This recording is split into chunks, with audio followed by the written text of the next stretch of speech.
Assalamualaikum warahmatullahi wabarakatuh. Saya Bernisa Dutia dari kelas 11 IPSA.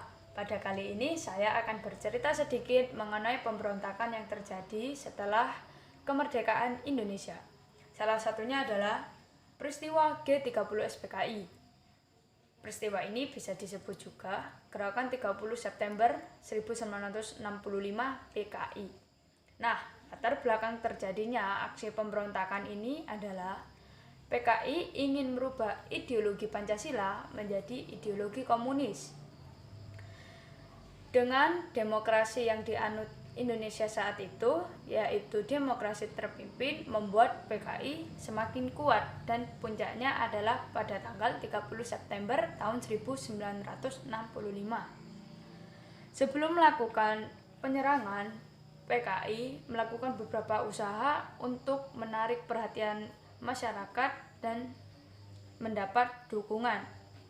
Usaha-usaha tersebut adalah mengirimkan sukarelawan saat berkonfrontasi dengan Malaysia, kemudian mempersenjatai buruh tani, membagikan tanah kepada petani, menghancurkan lawan politiknya, menanamkan ideologi komunis kepada anggota ABRI, kemudian melatih militer 3.000 pemuda rakyat dan gerwani di Lubang Buaya, serta PKI menyebarkan isu adanya Dewan Jenderal melakukan kudeta. Tetapi TNI AD menolak tuduhan PKI dan balik menuduh PKI mau merebut kekuasaan Indonesia.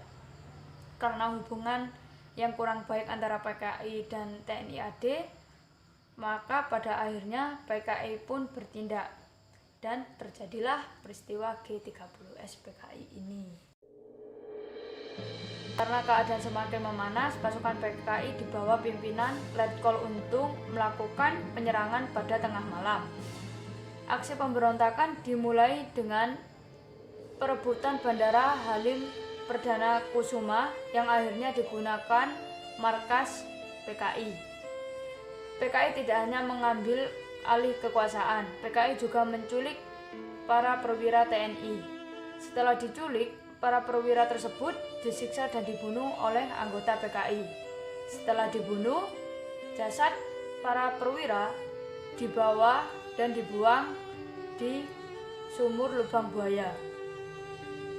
Berikut para perwira yang menjadi korban ganasnya PKI.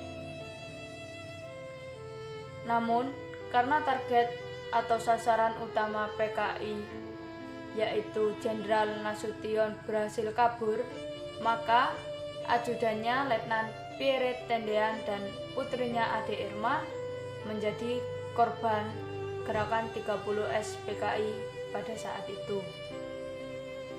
Selain di Jakarta, pemberontakan juga terjadi di Yogyakarta dan menculik Kolonel Katamso dan Letkol Sugiono. Dengan gugurnya para perwira tersebut, mereka disebut sebagai pahlawan revolusi. Selain menculik dan membunuh, PKI juga berhasil menguasai RRI pada tanggal 1 Oktober tahun 1965. Lalu PKI juga menyatakan berdirinya Dewan Revolusi yang bertindak memegang kekuasaan dan keamanan negara yang diketuai oleh Letkol Untung dan wakilnya Brigjen Suparjo. Dengan adanya pemberontakan, Maijen Soeharto tidak tinggal diam. Ia melakukan beberapa tindakan untuk menumpas PKI. Ia memerintahkan RPKAD di bawah pimpinan Kolonel Sarwo Edi Wibowo untuk mengamankan keadaan. Hasil kerja keras pasukan Sarwo Edi Wibowo berhasil merebut RRI.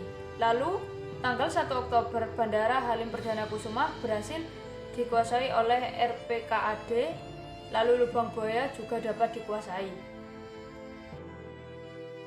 Tanggal 9 Oktober, Kolonel Latif atau mantan Kodam 5 Jaya ditangkap di Jakarta.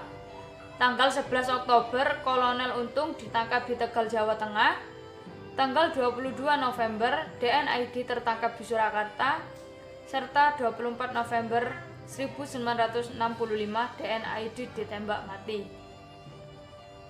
Terima kasih, sekian video dari saya. Wassalamualaikum warahmatullahi wabarakatuh.